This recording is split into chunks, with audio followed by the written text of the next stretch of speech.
secara keseluruhan aja. Oke, Salam Bro Joseph, saya Protestan tapi sebelumnya saya Muslim. Saya hampir sama kayak Bro Joseph. Saya mulai percaya Yesus usia 16 tahun dan menjadi seorang Protestan. Tapi singkat cerita saya kok seperti ingin terus belajar tentang iman Katolik ya. Mohon pencerahan Bro Joseph. Oke, saya masih bingung Bro Joseph soal penghormatan tentang Bunda Maria. Ini yang sangat spesial dalam gereja Katolik. Dan saya juga mau tanya langsung apa pendapat Bro Joseph. Dan menurut Bro Joseph, siapakah Bunda Maria bagi Bro Joseph pribadi? Oke, berarti ada untuk saat ini ya, yang baru saya bacakan pesannya sampai di pribadi ini, berarti 2 pertanyaan. Penghormatan tentang Bunda Maria yang sangat spesial dalam gereja Katolik, pendapat Bro Joseph. Dan kemudian pertanyaan kedua, secara pribadi, menurut Bro Joseph, itu siapa Bunda Maria? Oke, pertanyaan pertama gini. Bunda Maria memang sangat spesial, bukan hanya untuk orang Katolik, tapi orang Kristen secara keseluruhan. Kalau memang mengaku sebagai orang Kristen. Karena Bunda Maria adalah bunda bagi kita semua, ibu rohani.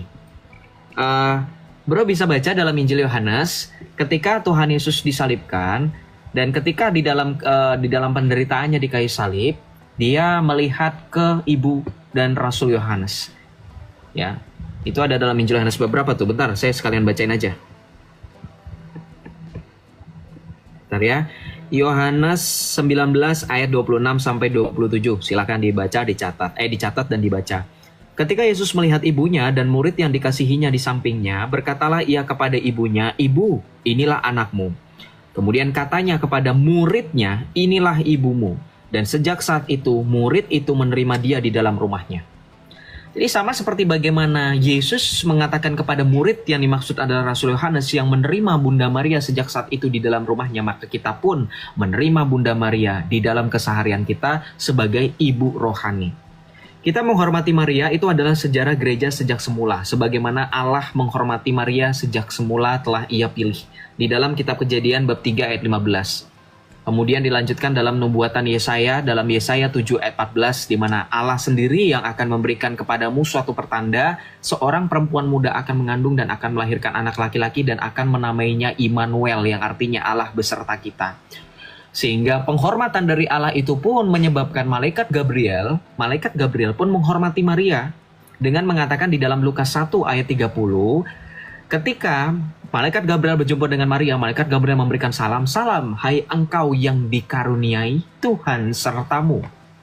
Ketika Maria mengatakan itu, yang dikaruniai, kata karunia di situ digunakan dalam bentuk lampau, kata kerja masa lampau, dan masih terus berlangsung sampai dengan detik ini. Kalau tensesnya dalam bahasa Inggris, itu adalah past perfect. Jadi kata kerja masa lampau yang sudah terjadi masa lampau sebelum pada saat malaikat Gabriel menyampaikan salam tadi yang dikaruniai, sampai dengan detik itu, sampai dengan selanjutnya dan seterusnya.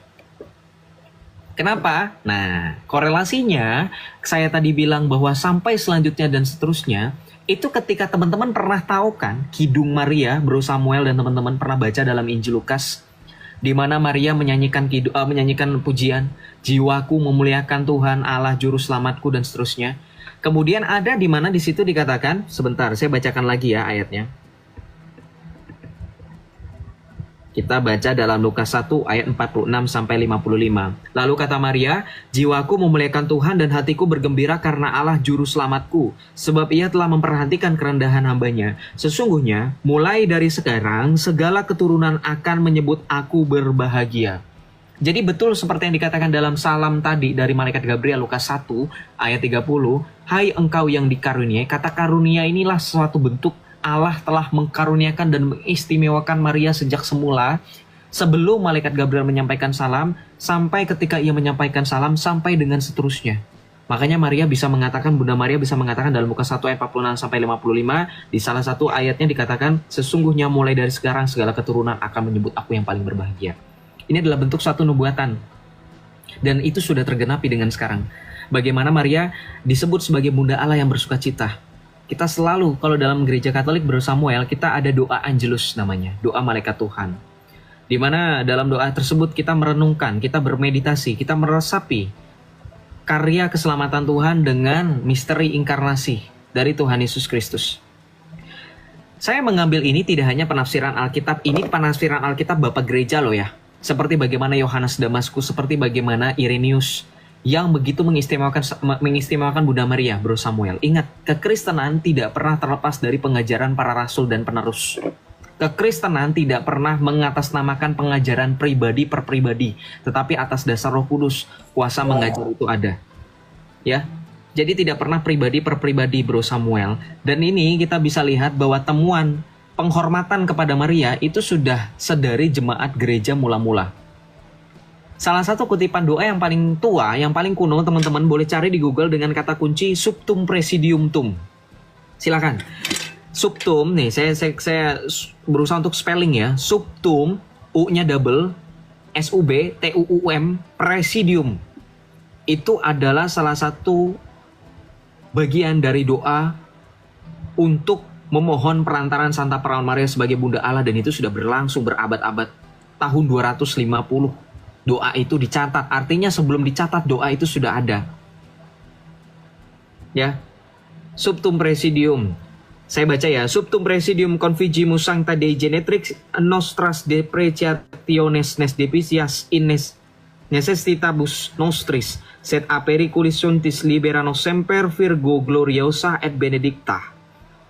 Artinya, Santa Bunda Allah, kami berlindung padamu, janganlah mengabaikan doa kami bila kami dirundung nestapa. Bebaskanlah kami selalu dari segala mara bahaya, ya perawan mulia yang terpuji. Amin.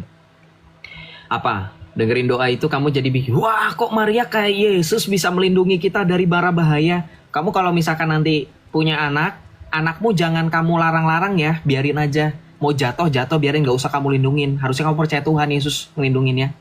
Ya. Kamu sekarang jadi anak, kamu gak usah bilang sama makmu ngadu-ngadu, gak usah. Kamu kan punya Tuhan. Begitu.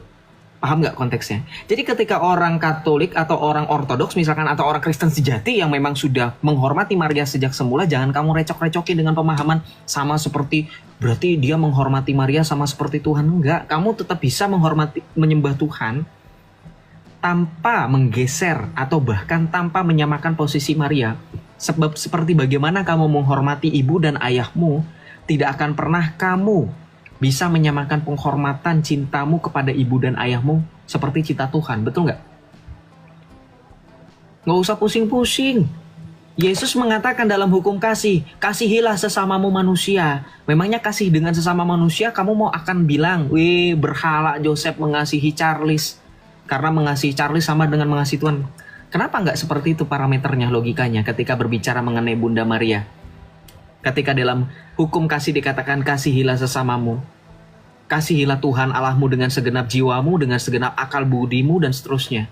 Bisa nggak kira-kira kalau misalnya kita mengasihi manusia tanpa pikiran, tanpa jiwa, tanpa akal? Bisa nggak?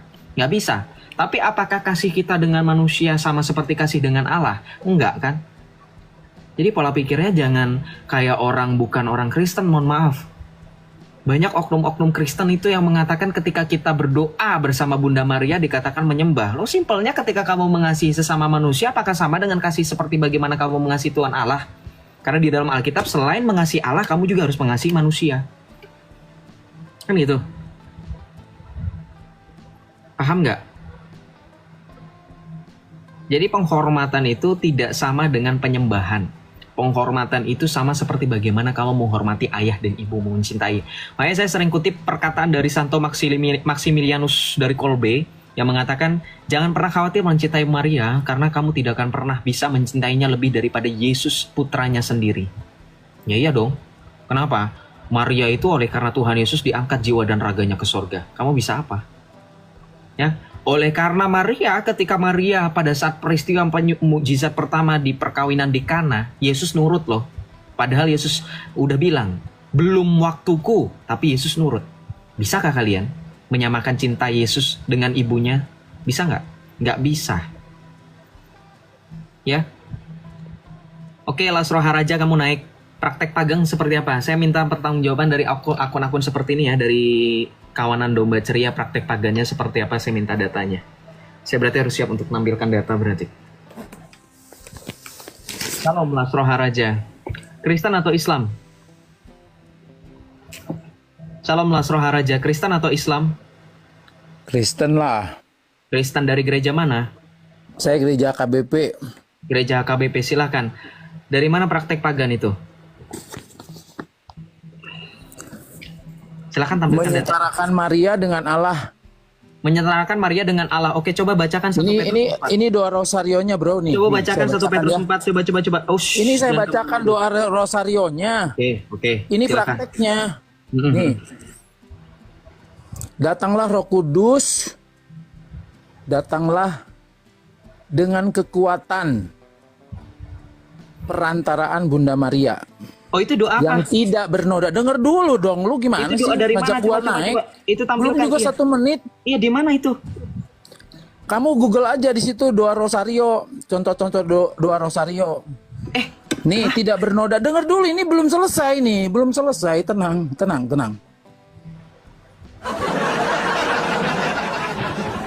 Nggak apa-apa, kita dengerin aja. Dengerin orang yang mengaku paling paham Katolik. Doa Rosario apa itu? Coba tampilin. Open cam, kamu udah 5.000 followers. Langsung open cam. Yuk, bisa.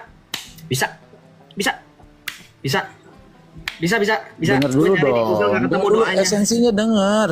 Iya, buka. Gua nggak mau cuma Ini mendengarkan. dengerin. Tampilkan. Kamu sudah 4.000 followers, kamu bisa open cam, tampilkan. Kalau kamu bisa membaca Google, kalau kamu nggak mau menyebutkan referensi Ini lihat linknya, doa tampilkan. rosario, selamatkanlah kami yang nyelamatkan Lihatnya Yesus. lihat di mana, Kamu silakan. buka di Google contoh-contoh doa rosario. Contoh-contoh doa Rosario seperti apa? Dong, kamu mau diskusi atau Iya, mau diskusi mempermalukan pakai orang data. kamu?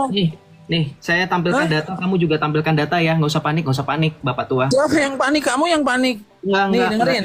Nggak mau. Praktek Sebelum kamu bilangnya tampilkan deposit. contoh doa Rosario, saya buka yang mana? Ayo, jujur. Ayo, jujur sama data, yuk, bisa yuk. Di mute dong, gimana Ya sih? di mute kalau misalnya kamu klik. nggak mau fokus. Lasroha, Bapak tua. Di mana kamu bacakan itu yang mana? Yang mana? Klik Linknya dong, mana? klik aja, klik di situ. Contoh-contoh doa Oke, rosario. klik di situ ya. Oke. Ya, Kita baca di sini. Mana ada? baca. Datanglah Roh Kudus dengan perantaraan Bunda Maria. Di mana? Ya Nih, baca saya- lah. Oke, saya pakai fitur ini. Kamu Saya kalau kamu Saya pakai diam. channel hamba Allah, kalau kamu channel hamba Allah di TikTok ini, kamu bisa dengar doanya seperti apa? Datanglah Roh Kudus dengan perantaraan Maria. Ya kan? Iya, Mana? yang tak bernoda. Mana? Doa Rosario mana? Nggak ada di sini, nggak ketemu. Di mana? Kamu dengerin kamu channel di TikTok ini hamba Allah judulnya tuh. Channel hamba. Turun lu, geli gua.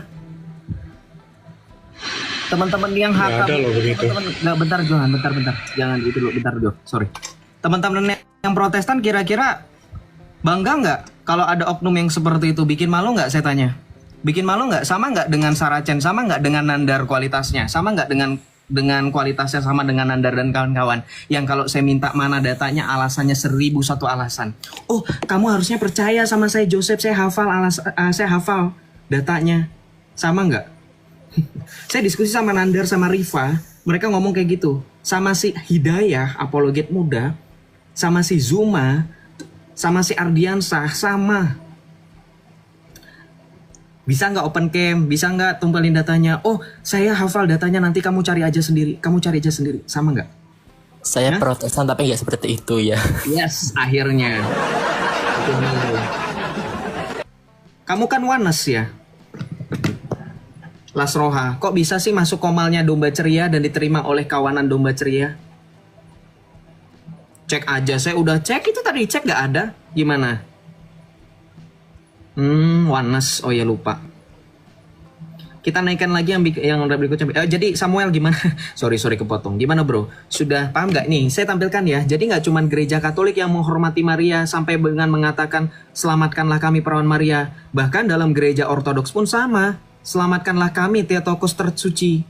Sama, karena itu memang sudah kebiasaan kami. Makanya gue bilang, lu ngerti gak sih konteksnya? Ketika teman-teman sekarang curhat sama mama dulu waktu kecil, mama aku takut. Kira-kira mamamu bakal nyuruh kamu, sana kamu jangan minta keselamatan dari saya, memangnya saya Tuhan. Naluri seorang ibu gimana? Itu Lasroha, Aletia.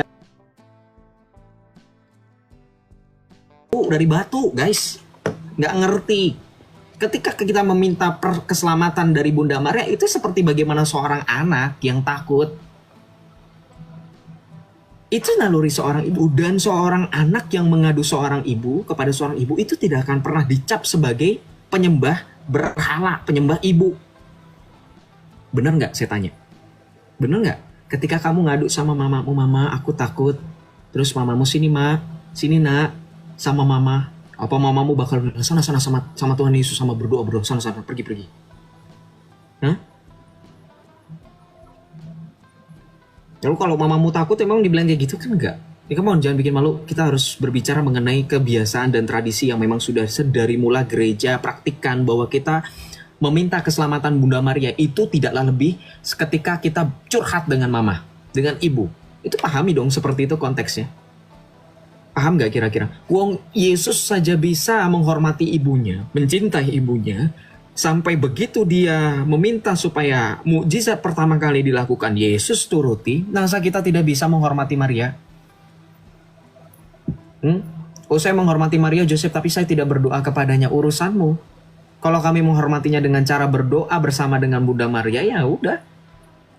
Karena bagaimana kasih itu dibuktikan itu dengan tindakan dan aksi yang nyata, bukan hanya sekedar talk more, chit chat, lalala, nggak. Harus ada bukti. Kamu menghormati Maria dengan cara apa? Kamu mencintai ibumu dengan cara apa? Kamu mencintai Yesus dengan cara apa? Oke, tadi saya sempat tadi tergelitik ya, dibilang kok disetarakan dengan Allah? Kamu nggak baca 1 Petrus 4? Oh iya, teman-teman yang HKBP tenang aja. Saya percaya teman-teman HKBP nggak ada yang seperti itu. Itu oknum yang mengatasnamakan HKBP dan merusak nama baik dari teman-teman HKBP. Nggak, Joseph nggak bakalan pernah punya anggapan orang-orang HKBP. Saya kenal kok orang-orang HKBP, nggak ada yang seperti dia. Ya, saya lanjut ya. Jadi gini, ketika dikatakan bahwa disetarakan dengan Maria, kita tahu ya bahwa Yesus itu mengubah kodrat kita yang fana ini serupa dengan dia. Berarti dia bukan Kristen, guys. Dia nggak tahu bahwa kita nanti akan serupa dengan Kristus bahkan. Ayo, percaya nggak? Percaya nggak teman-teman? Kalau kita nggak percaya dengan itu, ya kamu bukan Kristen. Kamu nggak percaya dengan penyaliban. Kamu nggak percaya dengan kebangkitan Yesus. Kamu nggak percaya dengan bagaimana kemuliaan yang diberikan oleh Tuhan Yesus yang diberikan kepada kita.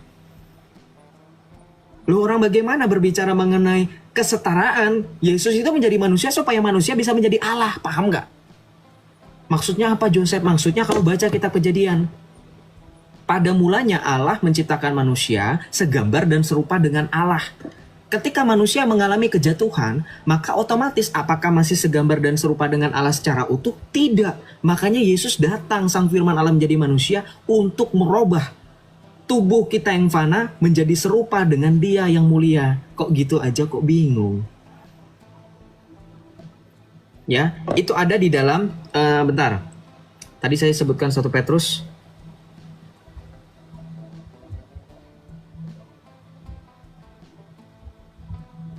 Benar teman-teman. Saya agak ke distract, ini ada yang ini ya. Bentar. Oke, kita lanjut. Ada di dalam 2 Petrus 1 ayat 4. Di dalam 2 Petrus 1 ayat 4, teman-teman boleh baca di situ. Catat. Dibaca ya, Bro Samuel juga teman-teman di situ. Berbicara mengenai kodrat ilahi. 2 Petrus 1 ayat 4. Dengan jalan itu ia telah menganugerahkan kepada kita janji yang berharga dan sangat besar, supaya olehnya kamu boleh mengambil bagian dalam kodrat ilahi dan luput dari hawa nafsu duniawi yang membinasakan dunia. Tuh, sekarang saya tanya, Bunda Maria itu manusia yang paling dekat dengan Tuhan Yesus nggak kira-kira? Wajar nggak kalau Tuhan Yesus itu yang memilih pertama kali sesuai dengan bagaimana Rasul Paulus menuliskan di dalam suratnya kepada jemaat di Korintus, tetapi tiap-tiap orang menurut urutannya, Kristus sebagai buah sulung. Tiap-tiap orang menurut urutannya, secara urutan Bunda Maria posisi yang keberapa kira-kira? Sebagai ibu yang mengandung, yang melahirkan, yang membesarkan, yang di kayu salib, yang ketika peristiwa-peristiwa Bunda Maria hadir. Ketika Rasul Paulus menyatakan, tetapi tiap-tiap orang menurut urutannya, Kristus sebagai buah sulung. Coba, mengalami kemuliaan itu, apakah bukan Bunda Maria yang pertama? Jadi paham ya? Ya nggak apa-apa, nggak usah dilanjut. Aku udah maafin kok. Ini lagi lanjutkan, move on. Memahami bagaimana penghormatan Maria untuk menjawab saudara Samuel, Bro Samuel. Ya, Jadi berbicara mengenai kodrat ilahi, sudah ada urutan, dan Maria diangkat jiwa dan raganya ke sorga, kita terima itu. Teman-teman lihat bagaimana situs suci mana di, aduh saya jadi lupa itu tempat tertidurnya Maria di mana, Bro Johan?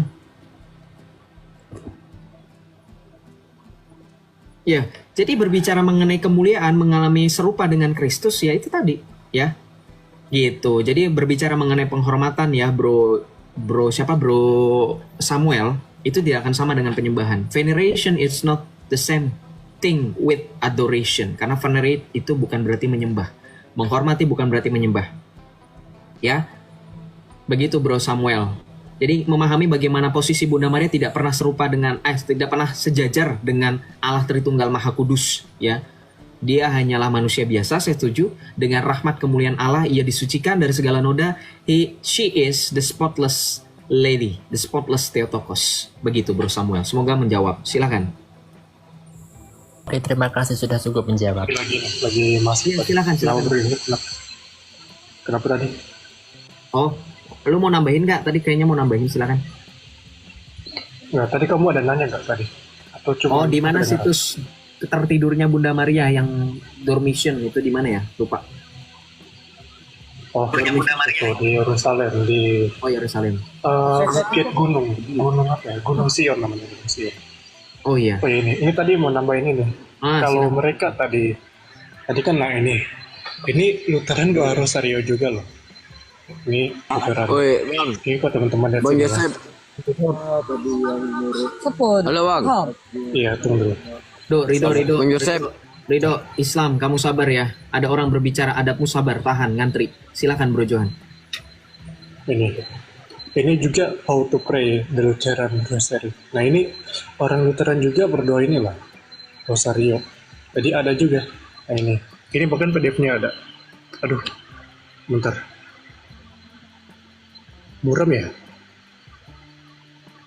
Nah, udah ya. Nah ini ada. Nah ini kalau kita buka, coba ya. Bentar. Di sini ada apa? Di sini ada Luther Ave Maria. Ini ada doanya, gitu. Jadi kalau dia tadi mengaku Lutheran apa DP, ya bahkan Lutheran juga doa Rosario kok, gitu. Tapi Ave Maria-nya namanya Ave Maria Luther, cuman bunyinya tetap sama. Jadi ya, saya rasa tidak mewakili ya seharusnya.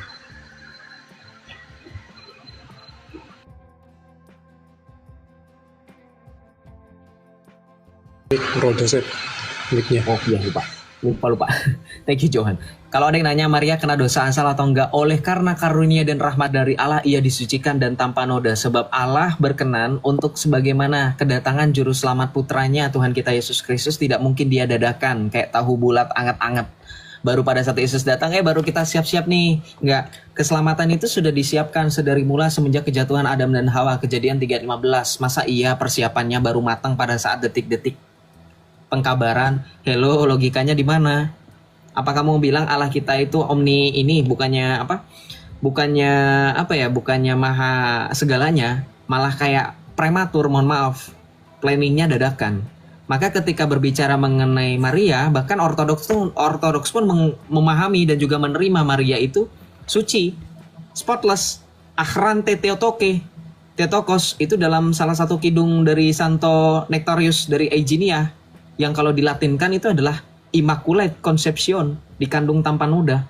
Jadi bersama gereja apostolik itu menerima tradisi bahwa Maria memang dikandung tanpa noda. Kamu nggak terima ya, kamu baru muncul abad 20, masa saya harus percaya sama kamu? Sama saya kalau misalnya kamu berhadapan dengan yang baru muncul abad ke-7, logikanya di mana? Jangan standar ganda. Kamu mau diikuti pemahamannya tapi kamu nolak standar logika dari abad ke-7 yang mengaku Yesus bukan Tuhan. Ya kamu juga harus menerima dia lah. Makanya saya bilang, orang yang mengaku Kristen, yang meragukan pengajaran Bapak Gereja, yang lebih percaya kuasa yang ada di dalam dirinya baru muncul abad 20, kau juga harus menerima abad ke-7. Konsekuensi logisnya, kau tidak percaya bahwa Yesus adalah Tuhan karena abad ke-7 mereka menyatakan Yesus hanyalah ciptaan. Di mana otakmu? Standar logikamu itu jangan standar ganda. Konsekuensi logisnya, kau tidak percaya dengan Bapak-Bapak Gereja, kau terima itu orang yang mengaku sebagai nabi di abad ke-7, ya? Jangan kau ngobrol nimbrung dengan kami yang Kristen ini. Bahaya soalnya. Perbaiki dulu pola pikirmu bahwa karunia Roh Kudus itu tidak mungkin bersifat temporer. Karunia Roh Kudus itu selalu stabil, ya, dan kesesuaiannya berakhir. Kesesuaiannya tidak akan pernah berakhir, gitu. Oke, silakan Bro Samuel. Ada lagi bentar, Dok. Bentar, Dok. Dikit lagi. Bang. Saya. Samuel, lu berkenan kalau Rido duluan. Gua duluan boleh gak, Bang? Nah, silakan, ya udah silakanlah Rido. Gua mau bertanya nih, Bang. Lu kan Kristen, apa Katolik, Bang? Saya Kristen Katolik, why? Yo, yang gua jadi pertanyaan kan, Bang, Tuhan lu siapa? Yesus, apa Tuhan Bapa, apa Roh Kudus? Tuhan itu kan cuma satu, Esa. Esa kan artinya satu. Yang lu sembah itu siapa, Bang? Yang Baik, saya terima sembah kasih. adalah Allah Bapa, Putra, dan Roh Kudus yang Esa. Allah yang Esa. Bismillah. Allah yang Esa. Yes. Kenapa yang engkau sembah itu cuma Yesus? Enggak. Yohanes 5 ayat 23, supaya barang siapa menghormati anak, ia sudah menghormati Bapa. Barang siapa menghormati anak, ia sudah menghormati Bapa. Barang siapa menyembah Yesus, ia sudah menyembah Bapa. Karena Sang Firman dengan Sang Bapa dan Roh Kudus adalah satu kesatuan hakikat yang tidak pernah bisa terpisahkan. Paham Islam. Kamu kalau ngomongin masalah nominal, masalah jumlah, apa bedanya kamu punya konsep Tuhan dengan hidung saya? Hidung saya juga. Pertanyaannya Bang cuma satu, Bang. Kenapa cuma sembah Nggak itu usah balas cuma Allah, pertanyaan Bang? dengan pertanyaan. Saya sudah membalas pertanyaan kamu dengan jawaban. Sekarang giliran saya tanya balik dengan konsep yang paling sederhana. Kalau kamu bisa menghitung Tuhan dan kamu bisa berani mengatakan Tuhan itu satu, apa bedanya dengan hidung saya? Pernah dengar lagu nggak? Pernah TK nggak kamu? Dulu di TK pernah nggak nyanyi? Dua mata saya, hidung saya satu. Pernah nggak? Kamu nggak pernah protes sama guru TK-mu itu? Woi, kurang ajar lu, nyamain Tuhan gua sama hidung. Tuhan gua juga satu, tahu gitu. Nggak pernah protes. Hah? Nggak pernah protes. Pak Lopo, apa kabar Papa Lopo? Mau pakai filter nggak? Mau naik nggak? Nggak bisa di-invite, udah takut guys dia guys. Bang. Maksud lu gimana sih? Hidung ada Ngapain berapa? nyamain Tuhan sama kayak Hidung. hidung? Hidung ada berapa? Satu. Hidung ada satu. Hidung saya sama hidung kamu sama atau beda? Sama. Samanya dari mana? Ya sama lah. Kita Samanya kan dari sama-sama mana? manusia. Samanya dari mana?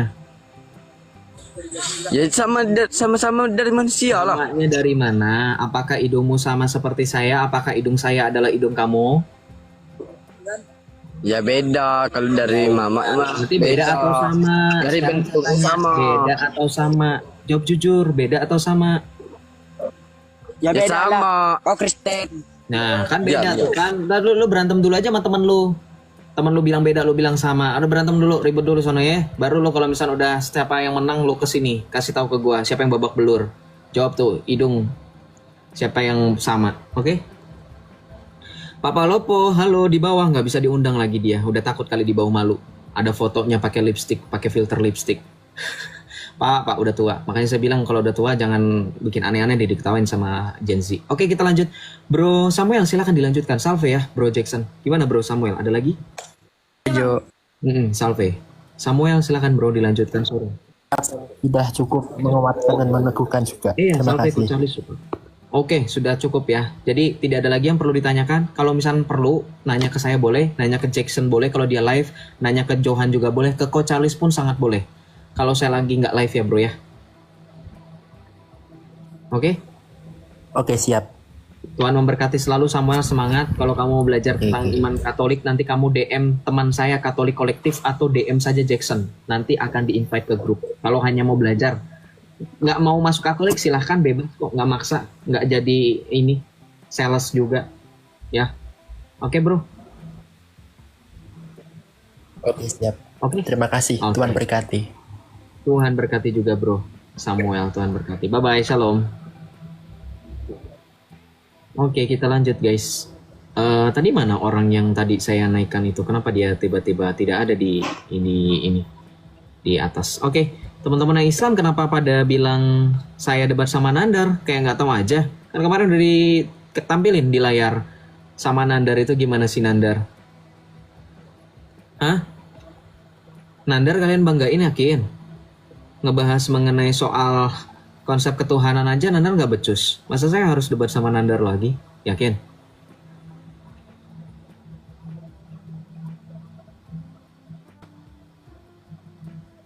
Wandi, kamu itu kan laki-laki. Ngapain kamu gituin si Nandar? Kamu perempuan, kamu istri keberapa Wandi? Kan Nandar laki-laki, saya suka bingung ya. Laki-laki itu ya be gentle, kalau misalkan mau datang ya datang, silahkan, gak usah ngerahin kacung atau lagi babu atau apapun itu, jongos ya. Oke, kita lanjut ya, sorry teman-teman, kita lanjut. Coba lagi ya sama Nandar, gak mau, ngapain, buang-buang waktu, sorry, lower grade. Kita lanjut ya teman-teman semuanya. Saya lebih baik berbicara dengan teman-teman sesama iman.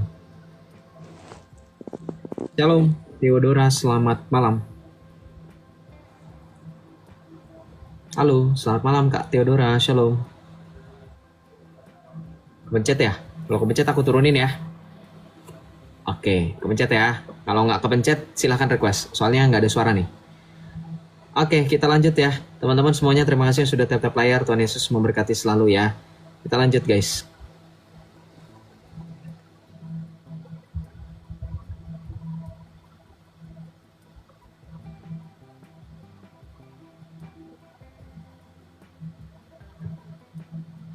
Iya, saya tahu Endang Sunandar kok.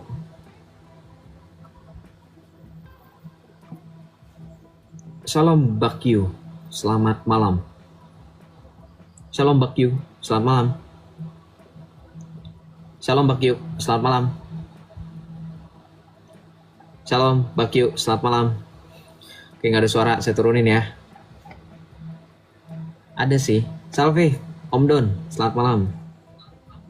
Salve, selamat malam. Oke, selamat malam. Shalom, akun gabut, selamat malam.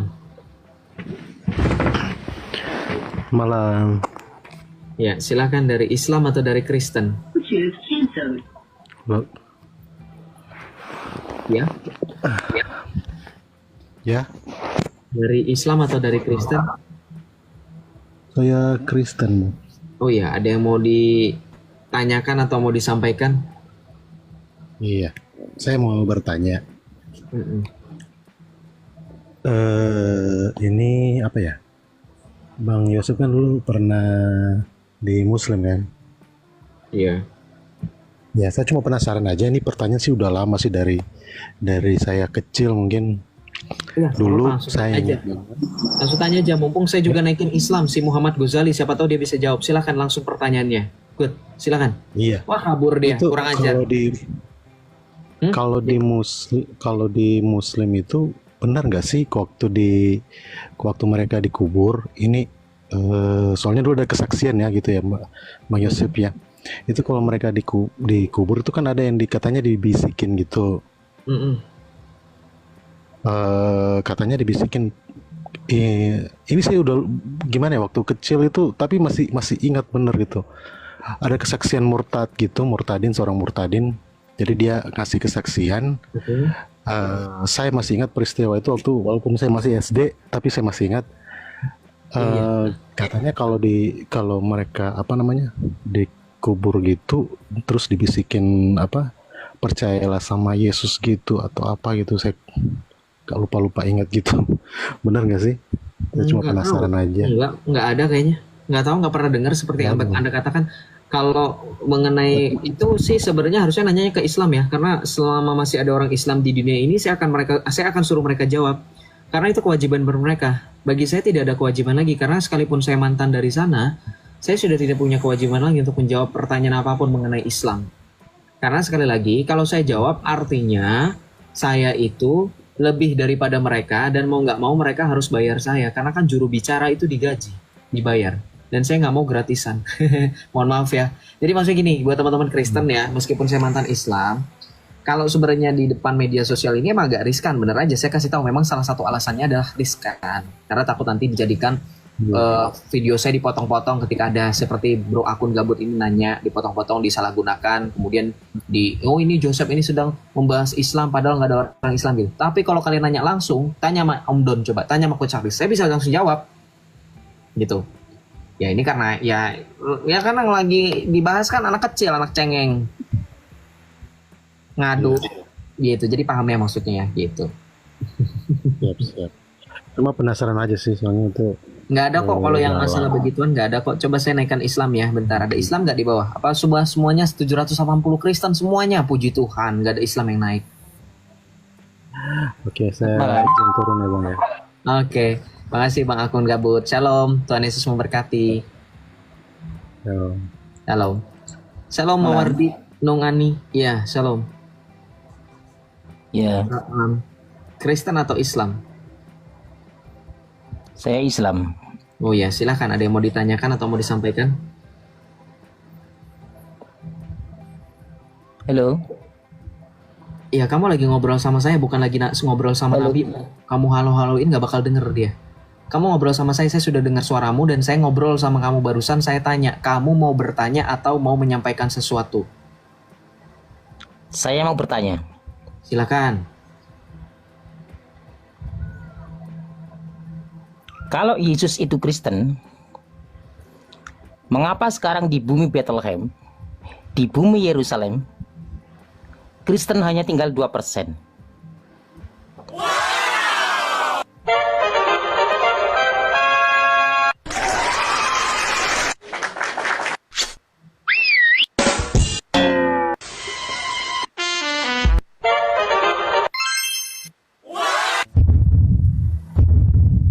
Kalau Mekah dan Madinah itu dibawa oleh Nabi Muhammad SAW, sudah wajar Mekah dan Madinah itu mayoritas Muslim. Sekarang Yakin? kampung halamannya Yesus. Mari kita uji. Akhirnya Tuhan Yesus, Engkau perkenankan Roh Kudus bekerja agar orang ini membuka kesempatan untuk saya mengorek-ngorek tentang dalil mengenai Islam. Thank you, good job Islam. Kalau tadi lu cuma bahas Yesus, gue gak bakal bahas Islam. Lu bahas Islam, jadi gue bahas. Gimana dong? Jangan cengeng ya. Lu sendiri sih harusnya cuma fokus aja bahas Yesus tadi, nggak usah bahas-bahas kalau Madinah dan Mekah. Oke, mari kita uji. Now, I ask you. Sekarang saya tanya sama kamu. Sekarang Madinah sama dengan kota Mekah, sama kota Mekah sekarang, di mana peninggalan nabimu yang masih sekarang bersisa dan bertahan? Di mana? Di mana? Rumah Nabi sekarang jadi apa? Jawab sendiri. Jawab. Mekah dan Madinah jadi Islam. Oke, sekarang saya tanya, kita bahas dulu. Peninggalan Nabi ada nggak yang bersisa? Kan kamu tahu sendiri, Arab sekarang dikuasai oleh orang-orang Salafi yang kalian sebut sebagai Wahabi, yang anti dengan peninggalan karena takut nanti dikeramatin sama orang-orang aswaja seperti kalian. Hah? Gue tampilin videonya, ntar lu pada ngamuk lagi. Udah pernah belum ke sono? Udah pernah belum, Mawar? Teman-teman, silakan cari bukti di mana di internet itu kan banyak bukti. Peninggalan Nabi mereka yang katanya begitu luar biasa berjasa dari penyebaran Islam, itu di Mekah Madinah tidak ada yang tersisa. Semuanya diratakan, semuanya dijadikan bangunan dan seterusnya. Tidak ada tersisa dalam artian jangan sampai ada orang yang mengkeramatkan. Kalau di Indonesia makanya bisa heran, ada rambutnya, ada air liur dan seterusnya, itu sudah dibantah oleh pihak dari sana bahkan. Ya. Jadi kalau kamu berbicara mengenai Mekah dan Madinah, bahkan teman-teman kita tahu Mekah dan Madinah sekarang semakin liberal. Perempuan makin buka-bukaan. Kemudian kita tahu ya bagaimana di Arab sana sudah mulai ada konser. Betul nggak? Bangga kamu. Itu tidak bertahan bro. Karena memang nabimu sendiri yang berkata bahkan. Itu kan berkata nabimu. Jadi gimana, mau diuji nggak? Bukan saya ya, kamu sih mancing-mancing saya nguji. Jadi saya pengen nguji. Nih, contoh. Ya, nih, saya putarkan nih. Ustaz, di sini saya mau bertanya, bagaimana Ustaz? Terkadang hal ini juga menjadi pertanyaan dari non-muslim. Kenapa di Islam terlalu banyak golongannya sehingga membingungkan? Terkadang saya sendiri juga menjadi bingung kenapa harus banyak golongan. Dan terkadang malah menganggap buruk golongan lainnya. Baik, pertanyaan yang bagus ya. Kita beranjak dulu daripada sebuah hadis Nabi SAW akan terpecah kaum Yahudi menjadi 71 golongan, Nasrani 72 golongan, dan umatku 73 golongan. Semuanya akan melalui neraka kecuali satu. Lalu para sahabat mengatakan, ya Rasulullah, siapa yang satu itu? Kata Nabi SAW, yang ada di atas contoh-contohku dan juga para sahabatku. Jadi juga ada hadis yang lain menguatkan masalah ini. Aku tinggalkan kepada kalian dua pegangan utama. Kalau kalian berpegang teguh kepadanya, kalian tidak akan pernah sesat selamanya. Lalu beliau sebutkan, Kitabullahi wa sunnati.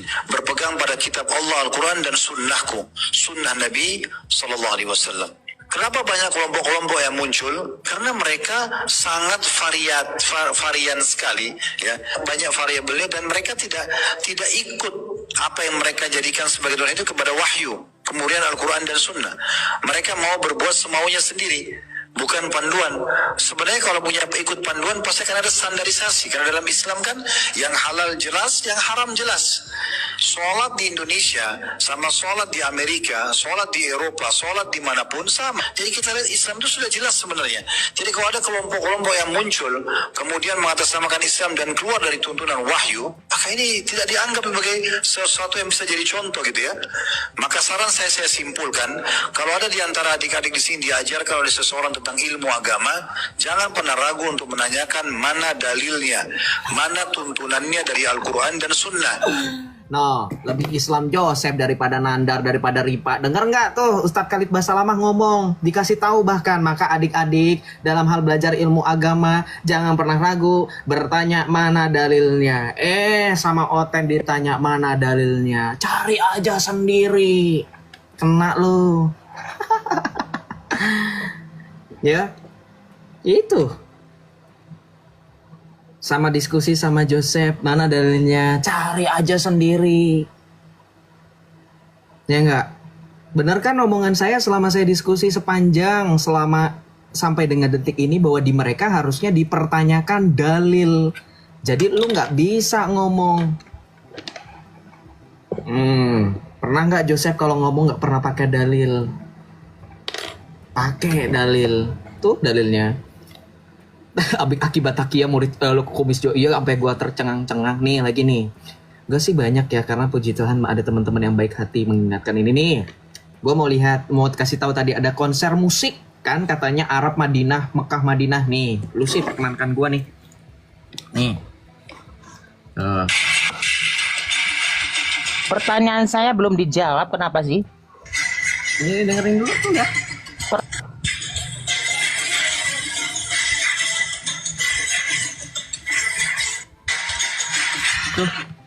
Itu konser musik. Itu konser musik itu dari Instagram siapa tuh? Bukan Instagram saya. Kamu kok protes sama Instagram itu? Pertanyaan saya belum dijawab. Pertanyaan apa? Kalau di bumi Mekah, di bumi Madinah, tempat kelahiran dan di makamnya Rasulullah SAW, itu jelas di sana. Jelas Islam apa? menjadi umat Jelas mayoritas. ada konser musik. Mayoritas Islam, mayoritas Muslim. Jelas Sekarang konser di musik. buminya Yesus, Jelas tempat konser Yesus musik. dilahirkan, tempat Yesus itu disalibkan, Kristen tinggal 2%. Kristen tinggal 2%. Sekarang saya tanya, sudah pernah ke sana belum? Sudah pernah ke sana belum? Di sana banyak situs-situs kami yang Kristen. Kami bukan yang sedang rumah ibadahnya di bawah tanah lagi digali mau direbuhkan untuk dibangun bait Salomo yang kedua. Itu bukan kami. Itu siapa? Situs-situs kekristenan masih sampai dengan detik ini terjaga dengan baik. Basilika di Holy Sepulchre, ya, tempat di mana Tuhan Yesus makam tersebut berada. Bukti bahwa makam itu kosong dan Yesus bangkit. Kemudian Basilika. Iya, artinya umatnya kan harusnya percaya ya. Umatnya harus percaya. Ya, itu percaya, makanya situsnya ada. Lu denger nggak? Lu denger nggak? Makam Kudus ada, Basilika Kabar Sukacita masih ada, gereja-gereja di sana masih banyak. Sekarang pertanyaan saya, kalian jangan standar ganda. Yang sekarang butuh bantuan negara-negara untuk diperhatikan itu siapa? Come on, jangan bahas Dan gereja di Eropa juga banyak dijual. Karena apa? Karena sudah tidak percaya dengan kekristenan. Datanya pakai data Pak, open cam silakan. Saya nggak mau pakai open cam. Saya nggak mau pakai data, silakan. Silakan. Emang boleh Kristen masuk Mekah? Kalau saya boleh masuk Mekah pasti ada Kristennya. Emang masalahnya gitu. Kamu tuh botolnya keterlaluan. Emangnya boleh masuk Haramain? Gak boleh. Orang Kristen masuk Haramain. Kalau orang Kristen masuk Haramain sekarang boleh. Banyak pasti. Karena gak boleh aja makanya gak ada sepenuhnya Islam. Pembohong, penipu, mawar. Maksudnya begini. Enggak, maksudnya begini. Jawab dulu. Kenapa orang Kristen gak boleh masuk Mekah? Gak boleh masuk Haramain? Gak boleh, kenapa? Jawab. Kalau misalkan boleh ya pasti pada datang dong, pada beli kacang Arab, pada beli kurma. Seharusnya, tolong dibuka. Seharusnya di situ tempat kelahiran Yesus, tempat Pergi. Kak Priscila, bukan yang di daerah yang masih boleh, ada yang nggak boleh. Itu kawasan yang benar-benar Haramain, yang disebut dengan Haramain. Ya kita lanjut aja lah, biarin aja lah. Ya kita lanjut. Gereja di Eropa dijual karena biaya maintenance-nya terlalu besar dan pemasukan pajak dari warga negaranya sudah tidak ada dan semakin menipis. Jangan kau sok tahu seolah-olah kau pernah ke Eropa. Tanya sama orang yang tinggal di Eropa. Kalau mereka jadi Kristen, mereka otomatis salary-nya itu terpotong dengan pajak maintenance gedung gereja. Paham? Nggak ada urusan dengan keimanan. Kau tahu itu. Ya. Biaya perawatan gereja itu mahal. Kau tahu itu. Norak bawa Eropa. Eropa itu akan ini. Nggak pernah ke sana.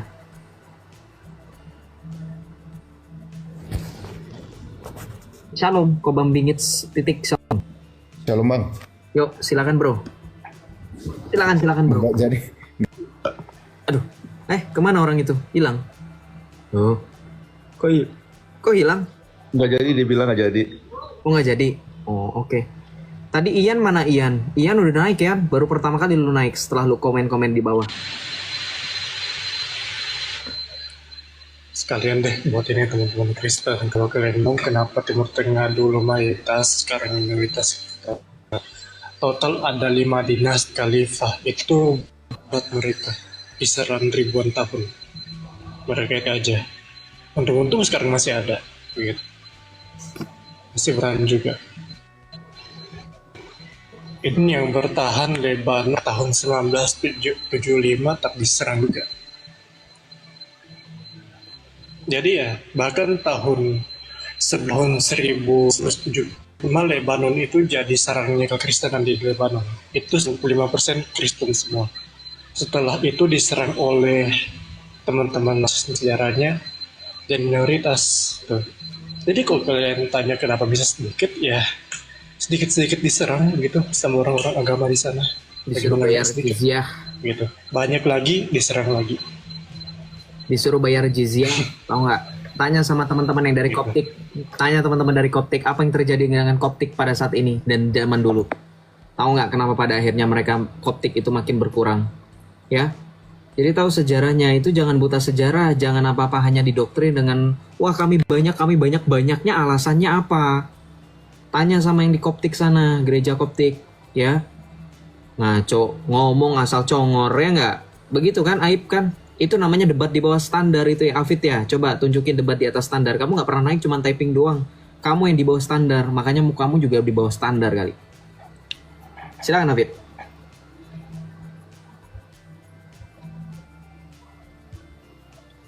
Oke, kita lanjut ya. Ya, silakan naiklah kalau dibilang saya banyak congor. Tuh, udah saya undang. Shalom Batam 1478, Shalom. Selamat malam. Shalom Batam 1. Salve Bang Bonifasius. Hai semuanya. Salve. Shalom Batam 1. Silakan. Selamat malam. Malam. Selamat malam. Ibu ada yang mau ditanya dari Islam atau dari Kristen? Dari Kristen. Ada yang mau ditanya Bu? Atau tidak ada atau bagaimana? Enggak, saya dengar aja. Oh dengar aja. Aku turunin ya kalau mau mendengar di bawah aja nggak apa-apa ya bersama teman-teman yang lain nggak apa-apa ya. Oke. Oke, Tuhan Yesus memberkati Bu. Amin, saya Katolik. Ya. Oke. Mantap. Oke. Iya. Salve Bu. Oke, kita lanjut ya. Salam Kevin.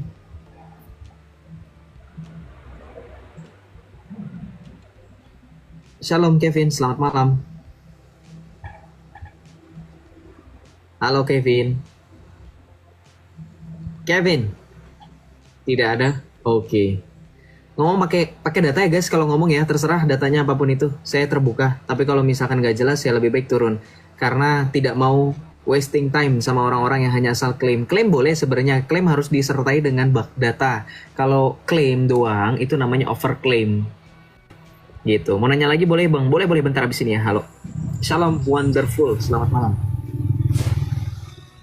Shalom wonderful, selamat malam. Halo, Bro Wonderful kepencet ya? Oke lah.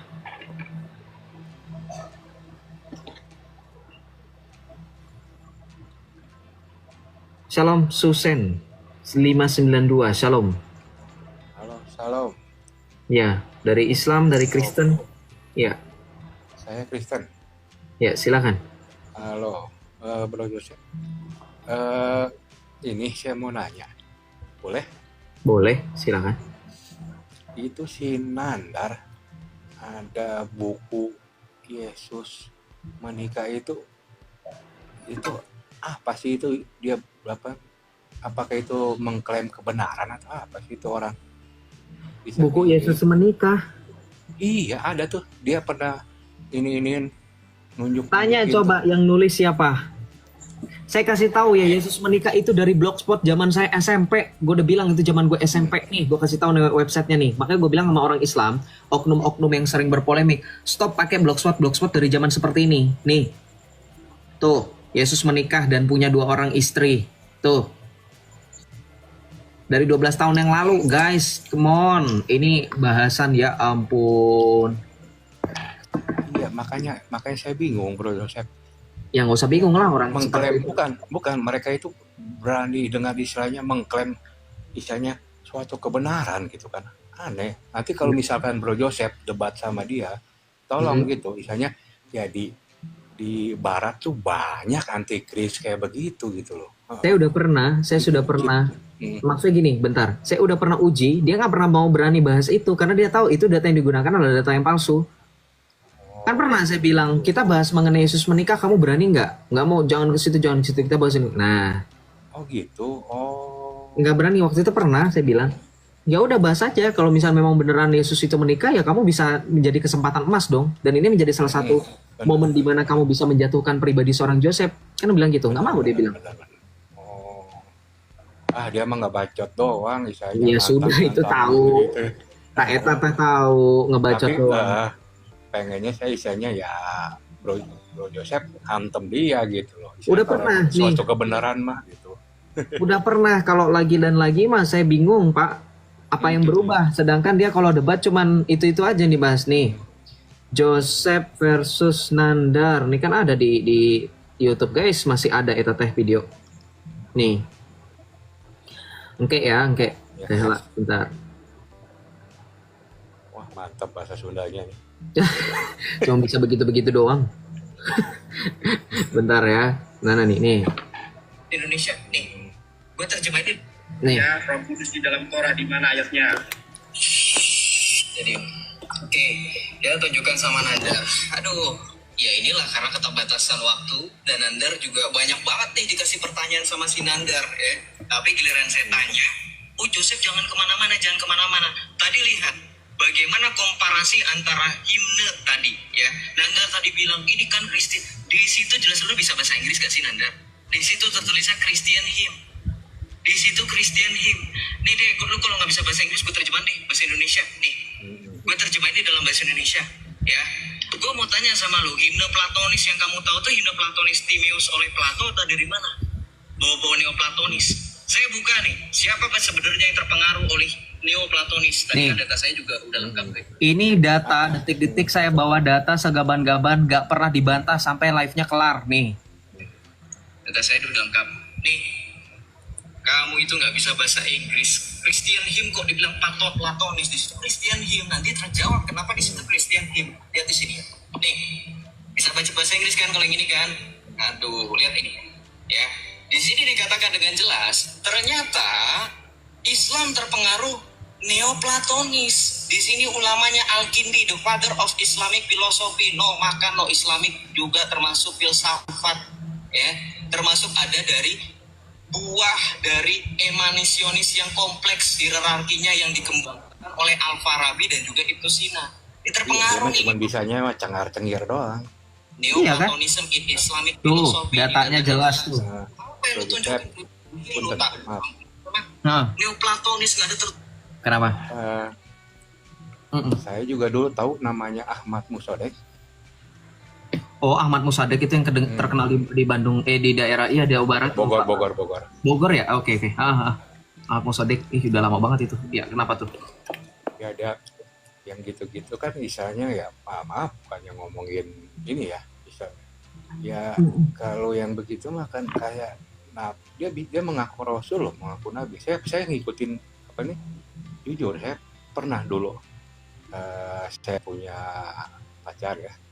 Dia ngikutin dia, nih jadi bisa dapat wahyu, dapat beginian ya yang kayak yang agama sebelah ya seperti itulah, tapi bisa dapat wahyu kayak gitu kan, bisa jadi nabi. Saya pun bisa, saya ngomongin saya begini ya jadi nabi bisa.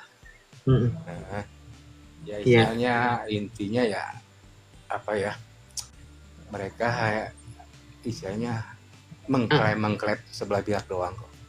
Oke. Iya. Ya udah paling gitu aja. Saya istilahnya tetap semangat. Amin, Tuhan memberkati. Amin, Tuhan berkati. Ya, siap. Sehat selalu juga. Amin. God bless you. Amin. Thank you banget udah mau ngedengerin. Sip. Terima kasih juga udah mau nanya dan juga memberikan doa. Terima kasih Emang ya. Semangat terus. Semangat selalu. Tuhan berkati. Amin. Tuhan berkati juga. Amin. Boleh turun. Thank you. Dah, aku turunin, sorry. Oke. Ada yang komen di bawah katanya sama Arasid. Arasid itu si Ibes. Ibes itu udah lama, orang lama. Tahu nggak? Dia itu Islam dari lahir. Kocak dibilang mu'alaf loh. Cuman gara-gara nama akunnya pendeta. Gue malas ntar gue salah ngomong lagi. Guys, jangan terpancing guys, lupa saya. Thank you. Jadi itu adalah salah satu bentuk penipuan yang nyata. Ya saya juga bisa pakai ustadz, tapi kan saya nggak mau. Ngapain? Joseph, jangan tunjukkan wajah Sinandar, soalnya saya lagi makan. Maaf ya guys. Pantesan viewer saya turun semenjak saya tampilin wajahnya Nandar. Pada kabur ya. Balik lagi dong. Jangan kabur. Shalom Ibu Eta, selamat malam. Shalom Ibu Eta. Shalom Ibu Eta, selamat malam. Ada yang mau ditanya Bu? Kalau nggak ada aku turunin ya. Kepencet kali ya. Oke, aku turunin ya. Kenapa namanya Ibu Eta? Jadi gak selera ya lihat foto Nandar. Iya, itu makanya pada turun viewersnya. Tadi Mas Ribu ketika ditampilkan videonya Nandar langsung turun 800, 400 orang pada kabur kayaknya, pada takut. Kita lanjut ya guys. Bentar ya, saya itu sebenarnya nggak bisa lama-lama live-nya. Berani nggak lu sama Nandar? Oh itu tadi udah ada video debatnya bro. Shalom Putra Toraja, selamat malam. Shalom, silakan. Ini bang, boleh aku nanya-nanya bang ya? Saya dari Kristen bang, mau nanya tentang Melkisedek itu bang. Kayaknya saya agak kurang paham itu bang. Dari dulu saya baca Alkitab itu sosok Melkisedek. Pernah saya bertanya ke hamba Tuhan, Melkisedek ini siapa? Dia bilang Melkisedek itu adalah Yesus itu sendiri.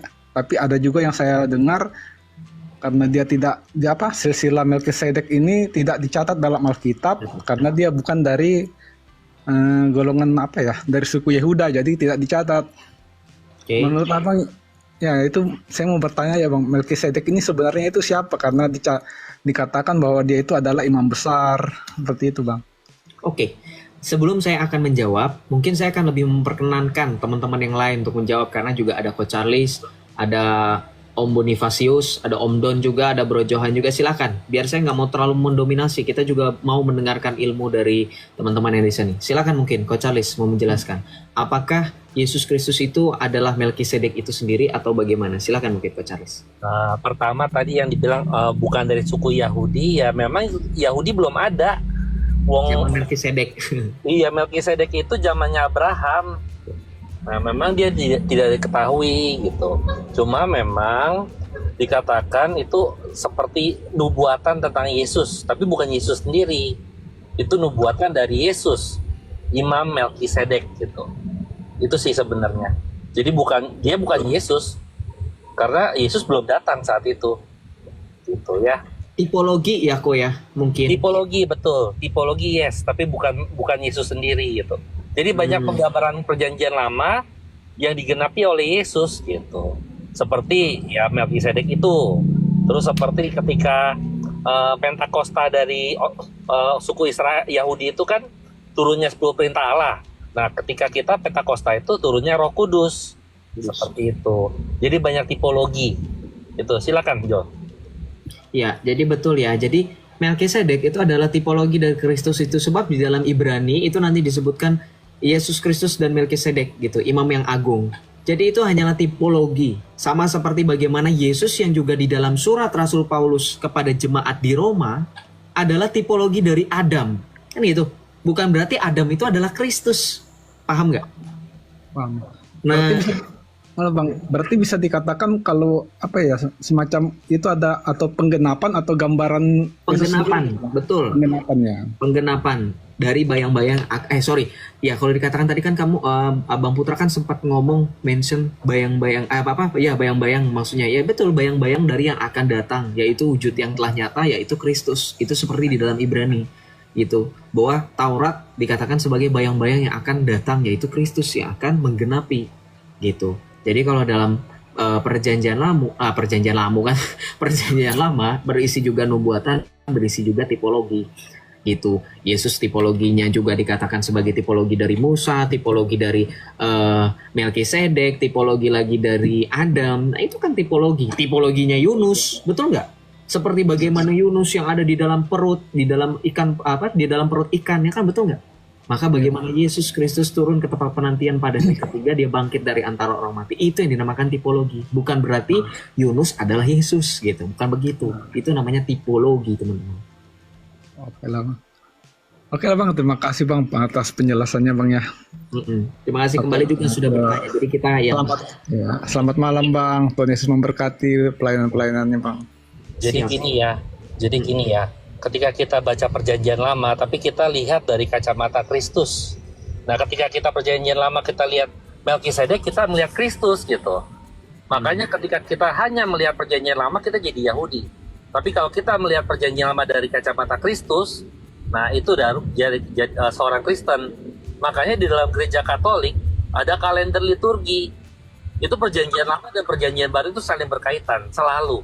Contoh janda di Sarfat akan dikaitkan dengan siapa? Janda di bait kudus, di bait Allah yang dipuji Yesus. Nah itu yang nanti akhirnya hari Minggu besok gitu. Nah itu ada tipologinya ya. Thank you Bang ya. Tuhan Yesus memberkati pelayanannya Bang ya. Terima kasih, Tuhan Yesus memberkati kamu juga. Terima kasih ya Coach Charles, terima kasih. Oke, kita lanjut ya. Dikatakan teofani enggak? Karena memang tidak pernah ada pengajaran bahwa Melkisedek adalah teofaninya Yesus Kristus, ya kok ya? Nggak ada. Aku baru dengar malah teofani. Nggak ada. Jadi sejauh bagaimana gereja mengajarkan itu yang kita terima. Kalau tidak ada ya tidak ada. Oke, kita lanjut ya teman-teman ya.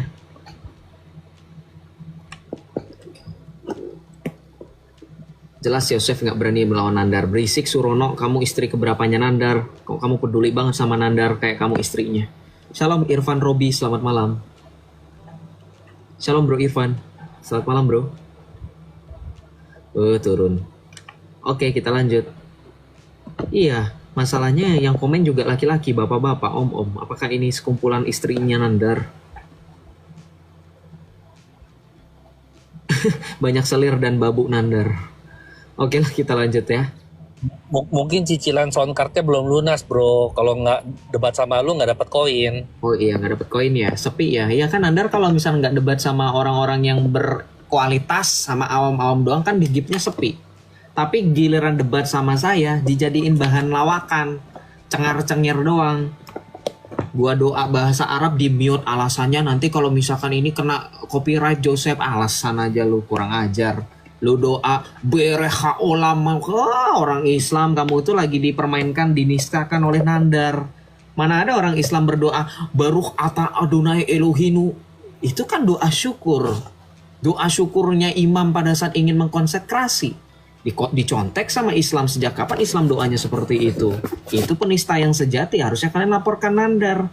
Mana ada Rasulullah mengajarkan kalian menyerupai orang Yahudi. Sementara ada hadis kok, Nantasyabbah biqaumin fahuwa minhum. Gak boleh menyerupai kaum tertentu. Kalian jadikan Nandar sebagai soko guru yang sebelum debat doa pakai bahasa orang Yahudi. Tahu sendiri kan dalam surah Al-Baqarah, walantar do'ankal Yahuda wan Nasara, tidak akan senang orang Yahudi dan orang Nasrani sampai kamu mengikuti jalan-jalan mereka. Ngeludahin sendiri kan. Itulah nggak boleh ya guys ya. Harus berani, dan itu makanya gue bilang kalau lo bilang gue apa sih kamuflase atau apa sih nggak pede dengan imannya, ya lo ngomong sama Nandar. Ngapain doa pakai bahasa Ibrani, bahasa Yunani? Iri ya kayak Nandar. Iri beneran, gue bingung kok bisa ada orang kayak Nandar. Paham gak? Repal. Iya, gue bilang iri. Kok bisa ya ada orang kayak Nandar? Pakai diperjelas lagi repal. Ya udahlah kita lanjut aja guys, jadiin itu dijadiin bahan hiburan aja guys, nggak usah serius-serius kita. Salve bro, wah lu naik juga katanya lu ini kuliah. Masih bisa request mas? Masih jaringan, enggak kamu nge-mute tadi. Bro, kata bro. Shalom, Uro. Shalom.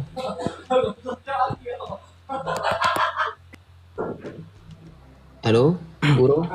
Salve. Iya silakan Uro. Ada yang mau ditanya atau mau disampaikan? Halo, Salve. Iya, halo, Salve. Suara saya jelas terdengar. Selamat malam, Ko Charles dan kawan-kawan. Selamat malam. Jelas kok Bang, jelas. Oke, silakan. Sebenarnya, mohon maaf sebelumnya, saya Katolik. Oke. Ya, silakan. Sudah lama juga nonton Bro Joseph nih.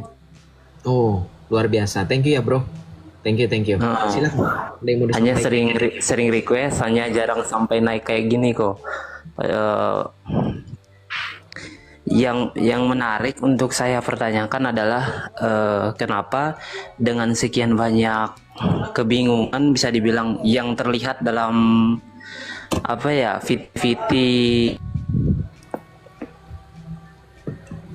non Katolik ya, yang menyerang pribadi Yesus, kenapa disembah dengan berbagai pertanyaan. Bagaimana Bro Joseph bisa menarik diri atau memilih untuk bergabung dengan gereja Katolik khususnya, dan secara umum pengikut Kristus? Itu aja sih bro. Oke. Ya ini kayak jadi nanya tentang alasan kenapa saya menjadi pengikut Kristus dan menjadi orang Katolik gitu ya? Atau gimana? Sebenarnya udah sering sih nonton kesaksian Bro Joseph karena udah lama juga ngikutin. Misalnya dari pertanyaan yang agak sedikit merendahkan, misalnya menyerang sosok Yesus itu sendiri, bagaimana Bro Joseph ini bisa kok merasa bahwa oh ini Tuhan yang benar, sedangkan yang Bro imani sebelumnya itu kurang benar. Itu aja sih. Oh ya paham. Jadi gini guys, maksud jadi pertanyaan Bro Uro ini, gimana pada akhirnya Yosef bisa percaya Yesus padahal banyak orang di luar sana yang merendahkan dan juga menyerang pribadi dari Yesus gitu ya? Gitu kan? Iya bro. Misalnya kan soal Tritunggal ya bro. Itu kan secara logis sangat sulit untuk dipahami. bagaimana Bro Joseph bisa sampai kepada kesimpulan menyatakan oh ini Tuhan yang benar gitu. Oke. Ya, itulah yang dikatakan sebagai progres. Bertahap belajar untuk memahami, meminta tuntunan Roh Kudus untuk bisa supaya membukakan jalan pikiran. Itulah yang dinamakan dalam Alkitab sebagai hikmat. Kalau kita tidak berhikmat, memang kita susah untuk memahami. Itulah sebab mengapa pada mulanya saya sulit untuk memahami dan menerima bahwa Yesus adalah Tuhan dan Juru Selamat. It's a simple thing untuk dijawab, tapi memang sekali lagi saya sudah sering terus terang bilang bagi orang-orang Kristen gak usah heran kenapa orang-orang di luar Kristen terutama Saracen sulit untuk memahami firman Tuhan, karena memang sudah sedari mula kita dirasuki oleh roh-roh kedar sehingga kita sudah terbiasa untuk tidak pernah memahami Alkitab sebagaimanapun susahnya kita dijelaskan atau membaca secara sendiri. Makanya saya sudah sering pernah bilang ketika kesaksian, saya baca Alkitab dari Kejadian sampai Wahyu, saya bolak-balik bahkan cuma baca Kejadian cuma satu bab saja, saya nggak bisa paham. Itu karena roh kedar yang menguasai diri saya dan saya belum dipatenkan dalam tanda kutip. Kan kalau teman-teman Katolik tahu ya ketika pelantikan calon katekumen apa yang dilakukan? Itu yang dinamakan dengan eksorsisme kecil, betul ya? Betul nggak saya tanya? Saya pernah hadir misa di gereja Santo Kristoforus di Jakarta Barat ketika pelantikan calon katekumen. Itu berasa dieksorsis loh, karena romonya itu megang salib meja, salib altar, itu dihadapin ke para calon katekumen. Sambil ditanya, sambil diyakinkan dan dimantapkan. Di situ poinnya, dan nanti secara keseluruhan, secara general akan terasa ketika dibaptis, baru di situ benar-benar bersih. Seperti selayaknya kita mengenal baptisan itu sebagai tanda materai yang mensucikan dan membersihkan kita. Itu. Gua nggak bohong beneran. Gua beneran merasa ada perbedaan di mana waktu gua dulu sebelum melakukan atau sebelum melaksanakan atau sebelum merasakan itu dengan yang sekarang. Makanya teman-teman sekali lagi jangan heran kalau mereka masih sampai dengan sekarang itu sulit untuk memahami firman, untuk memahami bahwa Yesus adalah sepenuhnya Allah, sepenuhnya manusia, untuk memahami konteks atau konsep Allah Tritunggal Maha Kudus. Itu sulit. Ya, sekali lagi. Oke? Jadi kalau misalkan alasannya kenapa, ya itu karena tadi bertahap, kemudian saya percaya dengan hikmat, kebijaksanaan yang menguasai diri dari Roh Kudus, dan itu tadi eksorsisme, cleansing. Ya, Bro Uro. Seperti itu kurang lebih. Iya. Jadi memang ya itu kalau secara spiritual emang kayak gitu beneran. Kalau misalkan nggak merasakan itu mungkin sampai dengan detik ini saya nggak bisa memahami. Coba saya tanya sama teman-teman, ada nggak yang mengenal orang yang sampai dengan detik ini belum dibaptis bahkan belum katekumen, ada nggak? Kalau mereka sekarang memang sudah secara mulut, secara lidah, secara hati mengakui Yesus sebagai Tuhan, tapi lihat bagaimana buahnya. Saya nggak perlu sebut nama ya, tapi kita di sini tahu Om Don, Rom, Jackie mana tadi, Coach Charles, Bro Jan, tahu kan siapa orang yang saya maksud, gimana buahnya? Lihat dia, tidak jelas katekumennya, belum dibaptis. Coba lihat bagaimana kehidupan spiritualnya. Ini bukan menghakimi, maksudnya kita mengambil contoh. Itu perbedaannya, memang nyata sekali lagi. Orang yang baru secara pikiran, baru oh ya udah Yesus Tuhan, tapi tidak mempunyai tadi. Bukan kita menghakimi, memang pada faktanya berbicara mengenai kebenaran, hikmat dan kebijaksanaan itu harus karunia gitu, dan itu diperoleh melalui sakramen baptisan. Ya, paham, Bro Uro? Paham. Nah, sudah. Itu sih yang buat saya penasaran selama ini, karena Bro Joseph bisa dibilang secara pemahaman sangat baik mengenai Katolik, sedangkan saya mungkin yang Katolik dari lahir pun rasa-rasanya masih sulit gitu. Ya masih belajar sih saya, sama-sama belajar kok kita.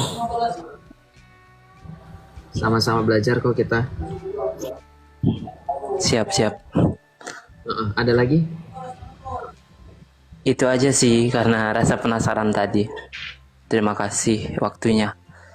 Ya, terima kasih juga ya, Bro. Tuhan Yesus memberkati kamu selalu ya. Salve, Bro. Siap. Salve. Salve. Ya. Kita lanjut ya.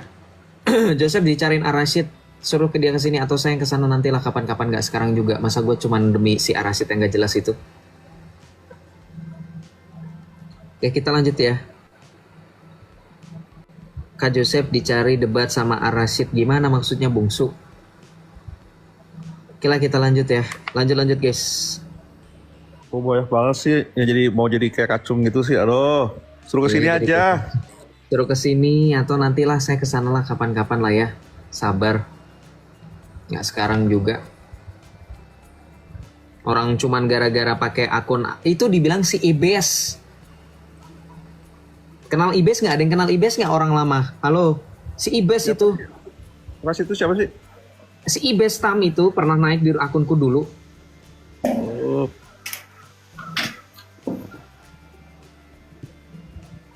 Baik, shalom. Salam Kak Joseph. Salam Arasid. Salam Alan Frisal nih. Kan saya cari Ibes yang keluar langsung Arasid kan. Iya, salam Alan Frisal, silakan. Saya kenalkan diri dulu, Bang. Ya, silakan bro. Ini saya agama Kristen Protestan dari NTT. Oke. Nah, di sini kan ya saya orangnya tertarik sama sejarah nih, Bang. Jadi yang saya baca tentang Abraham ya. Nah, menurut yang saya baca Abraham kan berasal dari Irak tuh. Oke. Lalu. Nah itu kira-kira betul nggak, Bang? Untuk berbicara tentang perkembangan ajaran perjanjian baru, perjanjian lama ke perjanjian baru itu, Bang. Abraham Ur-Kasdim. Betul nggak, Coach Charles? Nama daerahnya dari Ur Kasdim. Betul, Ur-Kasdim. Ur-Kasdim itu di mana sekarang? Ya udah di Irak.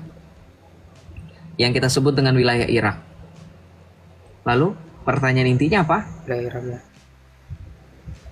Pertanyaannya intinya, kalau misalnya Abraham dari wilayah Irak, kenapa di wilayah Irak didominasi oleh agama Islam, Bang?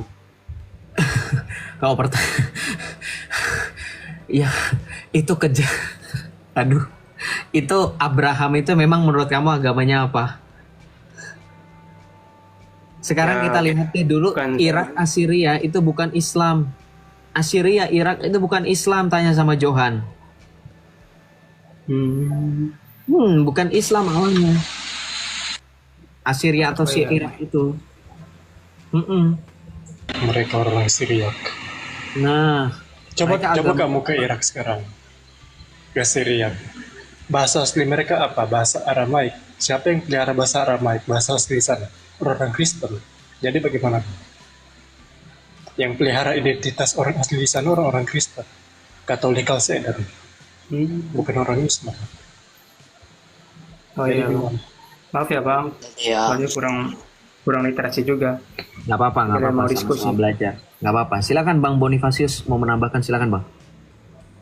Itu di orang-orang yang menjaga apa ya, bahasa Aramaik itu orang-orang Katolik Kaldea. Itu aja. Jadi nggak sepenuhnya, karena bahkan kita melihat bagaimana di sana itu konflik sesama antar internal mereka punya agama yang tadi kamu sebutkan itu memang juga agak cukup rumit loh. Jadi sebenarnya mereka juga nggak baik-baik aja, bro. Paham nggak maksud saya? Tapi itu ya karena tidak penting, itu iman orang lain gitu. Jadi sekali lagi Abraham itu memang betul dari daerah Ur-Kasdim dan sekarang itu Assyria atau Irak gitu sekarang. Jadi dan itu adalah awal mulanya bukan dari yang Saracen, itu baru mereka. Ya sama kayak tadi Bro Johan mau bilang itu adalah invasion ya.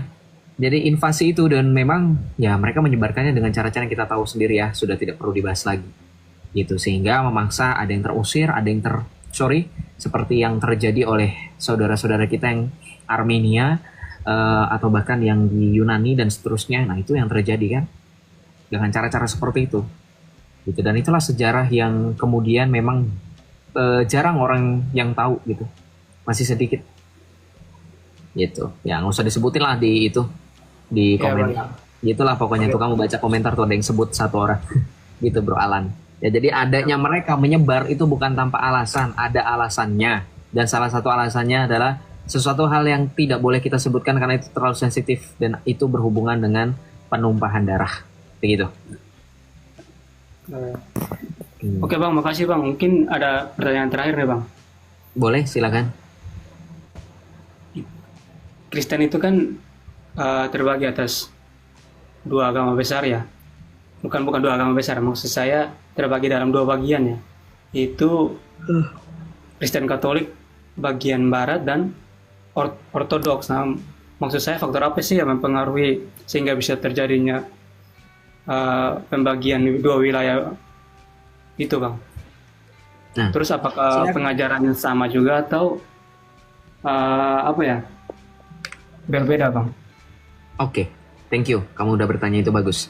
Kita harus mengulas sejarah. Silakan, mungkin teman-teman ada yang mau menjelaskan dari Bro Rom, mau jelasin, atau Bro Johan atau Bang Bonifasius mau jelasin? Singkatnya begini. Kalau dengan timur itu agak panjang. Tapi kalau dengan oriental singkat. Kalau dari timur itu mulai sejak ibu kota Romawi itu dipindahkan ke Konstantinopel. Mulai dari situ. Agak panjang sih. Cuman pada intinya keterpisahannya ini karena politik sebenarnya. Karena ketika timur itu uskup